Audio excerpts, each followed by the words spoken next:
एक बार क्या हुआ, एक भक्त के वहां पंडित जी सत्यनारायण भगवान की कथा वांच रहे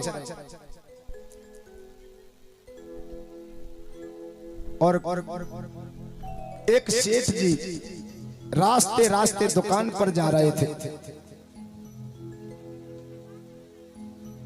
अब उस यजमान का हुआ गहरा ही दोस्त था, तो तुरंत ही सेठ जी महाराज को आवाज दे लिया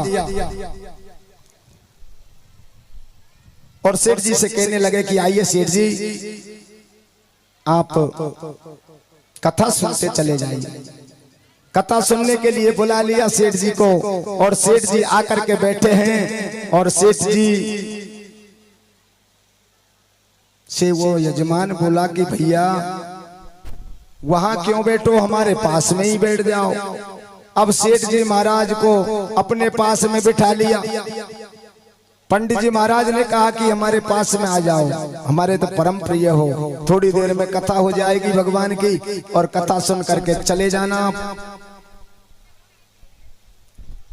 अब क्या होता है भैया, सत्यनारायण भगवान की कथा प्रारंभ हुई और सेठ जी महाराज को नींद आई और नींद में सपना आ गया और सपने में पहुंच गए सेठ जी महाराज अपनी दुकान पर, कपड़े की दुकान।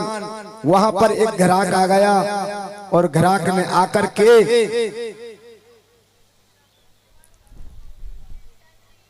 कहा 2 मीटर हमें कपड़ा दे दो। सेठ जी कहने लगे कि हाँ ले जाइए, पर भाव 100 रुपया दे देना। सेठ जी 100 रुपया की कहते हैं और वो 50 लगाता है, वो 60 की कहते हैं, 70 की कहते हैं।